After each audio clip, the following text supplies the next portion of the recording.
आज की वीडियो काफ़ी इम्पोर्टेंट वीडियो है और आज हम बात करने वाले हैं लार्सन एंड ट्यूब्रो लिमिटेड की। अभी कुछ बड़ी खबरें निकल के सामने आ रही हैं लार्सन एंड ट्यूब्रो लिमिटेड को लेकर। वहीं हम बात करेंगे आज इस वीडियो के अंदर भारत फोर्ज को लेकर। भारत फोर्ज को लेकर भी बड़ी खबरें निकल के सामने आ रही हैं और आज कंपनी के क्वार्टर 2 के रिजल्ट भी देखने को मिलेंगे, तो उसके ऊपर भी हम चर्चा करेंगे। इतना ही नहीं, हम भारत इलेक्ट्रॉनिक लिमिटेड के ऊपर भी बात करेंगे और सबसे बड़ी कंपनी डिफेंस सेक्टर से बिलोंग करने वाली हिंदुस्तान एरोनॉटिक्स लिमिटेड के ऊपर भी हम डिस्कस करने वाले हैं। ये जो कंपनीज के नाम मैंने लिए हैं, इन सभी कंपनीज को लेकर एक कनेक्टेड न्यूज़ आई है। पहले एक बार हम उस न्यूज़ को समझ लेते हैं, उसके बाद चीज़ें आगे डिस्कस करेंगे। आपको स्क्रीन पे नज़र आ रहा होगा कि मैंने एक आर्टिकल खोला हुआ है। ये आर्टिकल जो पब्लिश किया गया है, आज के दिन ही पब्लिश किया गया है, टुडे इधर लिखा हुआ है और आज है 11 नवंबर। और इस आर्टिकल में कुछ बड़ी बातें कही गई हैं। इस आर्टिकल में दो बड़ी स्ट्रेटेजिक अपडेट दी गई हैं भारत के डिफेंस सेक्टर को लेकर। भारत जिस तरह से सेल्फ रिलायंस गोल की तरफ बढ़ रहा है, उस चीज़ को लेकर सबसे पहली बड़ी अपडेट तो यही है कि जो भारत के डिफेंस मिनिस्टर हैं, उन्होंने बहुत क्लियरली एक बड़ी बात कही है, एक बड़ा खुलासा कर दिया है। उन्होंने बताया है कि भारत अब तैयार है रसिया से additional S-400 air defence system खरीदने के लिए। थोड़ा नीचे चलते हैं तो हमें ये आर्टिकल डिटेल में देखने को मिलता है और साफ नजर आता है कि भारत 2018 में भी बड़े कॉन्ट्रैक्ट ले चुका है। भारत पहले भी 5 स्क्वाड्रॉन के कॉन्ट्रैक्ट 2018 में ले चुका है, जिसमें से 3 सिस्टम अभी तक भारत के नॉर्थ और वेस्ट बॉर्डर पर ऑपरेशनल में लगे हुए हैं। बाकी अभी 2 स्क्वाड्रॉन की डिलीवरी आना बाकी है। रसिया और यूक्रेन के कॉन्फ्लिक्ट की वजह से ये जो डिलीवरी थी वो डिले हो गई, बट 2026 में ये 2 डिलीवरी भी कंप्लीट हो जाएंगी, जो आप इधर क्लियरली देख सकते हैं। इसकी अगर वैल्यू की बात करें तो लगभग 40,000 करोड़ का ये ऑर्डर है। 2026 में ये डिलीवरी कंप्लीट होने वाली है और इस बात से ये पता चलता है, इस अनाउंसमेंट से ये पता चलता है कि भारत अपनी एयर डिफेंस कैपेबिलिटी को और बढ़ाना चाहता है। अब बात करते हैं दूसरे बड़े अनाउंसमेंट की। यहाँ पर आप देखिए, दूसरी बड़ी अनाउंसमेंट ये रही आपके सामने।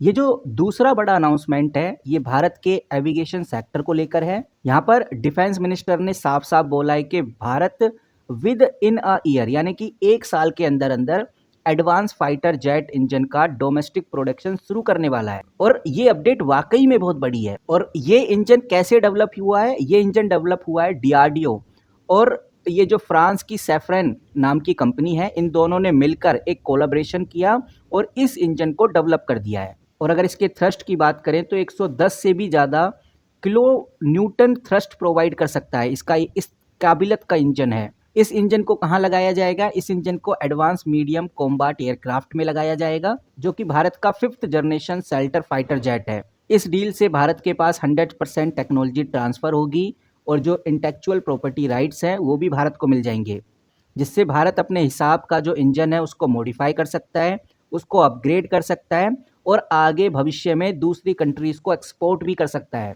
तो दो खबरें, दो महत्वपूर्ण और बेहतरीन खबरें जो निकल के सामने आई हैं, इससे कुछ इंपॉर्टेंट कंपनीज को बड़ा फायदा होगा।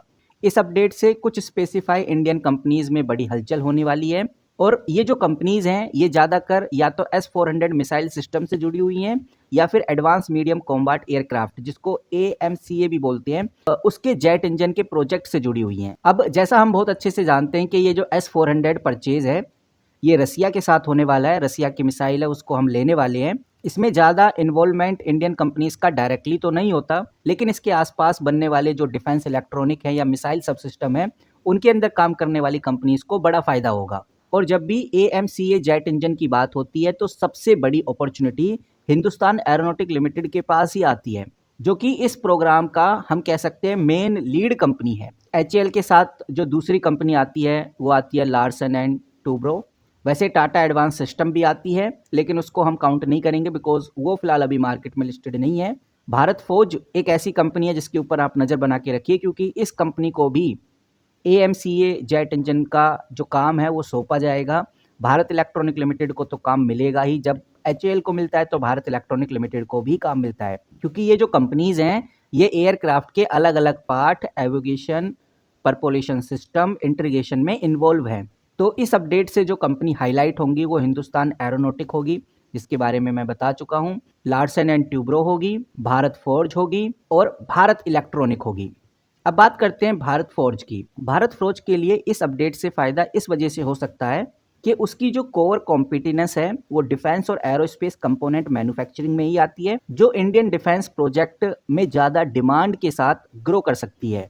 जिस तरह से डिफेंस एरोस्पेस में डिमांड बढ़ रही है, जिस तरह से ओवरऑल डिफेंस सेक्टर ग्रो कर रहे हैं, तो भारत फोर्ज को भी अच्छा ग्रोथ मिलने वाला है। स्पेशली मिसाइल सिस्टम में अगर ग्रोथ होती है तो भारत फोर्ज का नाम लिया जाएगा।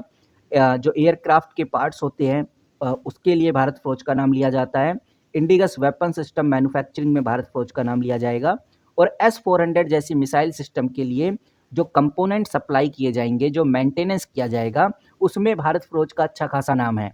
और अगर आगे चल के भारत इंजन मैन्युफैक्चरिंग में आगे बढ़ता है, जो कि भारत ने पूरा प्लान बना लिया है कि हम अपना खुद का जेट इंजन बनाएंगे, तो अगर आगे बढ़ता है भारत, तो भारत फोर्ज जैसे फेम मैन्युफैक्चरिंग तो भारत फोर्ज जैसी जो कंपनी है वो मैन्युफैक्चरिंग, टूलिंग और स्पेशलाइजिंग जो पार्ट हैं उनकी सप्लाई करके बड़ा फ़ायदा उठाएंगे।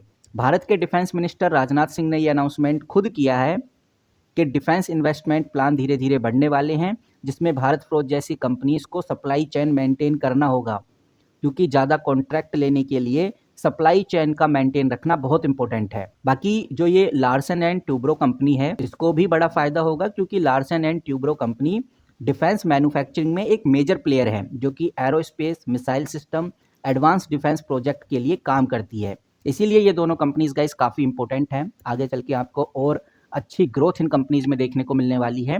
और BEL भारत इलेक्ट्रॉनिक को लेकर तो मैं ऑलरेडी बात करता ही रहता हूँ। इसी के साथ HAL तो मेन प्लेयर है ही। तो इन चारों कंपनीज के ऊपर नज़र बना के जरूर रखिए, क्योंकि अब अपडेट आ गई है। अब रसिया जल्द से जल्द जो 2 पेंडिंग सिस्टम बच गए थे हमारे S-400 के, उसको डिलीवर करने वाला है। उसका मेंटेनेंस का काम, उसके अंदर जो सब सिस्टम्स लगेंगे, जो इक्विपमेंट लगेंगे, उसका काम इन कंपनीज के हाथ में आने वाला है। बाकी इस अपडेट से कंपनी के स्टॉक प्राइस में कोई खास बदलाव नहीं होगा, बट ये लॉन्ग टर्म बदलाव है, लंबे समय में हमें देखने को मिलेगा। बट अगर आप सोचो कि आज या कल में ही इन कंपनीज में ग्रोथ होगी, ऐसा नहीं होने वाला। और अगर भारत फोर्ज की बात करें तो भारत फोर्ज अब अपने क्वार्टरली रिजल्ट लाने वाला है, और दावे ऐसे किए जा रहे हैं कि भाई कंपनी के क्वार्टरली रिजल्ट बहुत पॉजिटिव आएंगे। अब आप किस तरह से देखते हैं, कमेंट करके जरूर बताइए, आपकी क्या राय है वो भी हम जानना चाहेंगे। बाकी अगर आप चाहते हैं कि कंपनी के क्वार्टरली रिजल्ट को डिटेल में आपके साथ शेयर करूं, तो वीडियो के फर्स्ट कमेंट बॉक्स में यस जरूर टाइप करिए। जितने ज़्यादा यस होंगे उतना मैं आपके लिए पूरी कोशिश करूंगा कि भारत फौज के जो क्वार्टरली रिजल्ट है उसको डिटेल में आपके साथ रख सकूं। बाकी मिलते हैं किसी नए वीडियो के साथ, तब तक के लिए take care and good bye.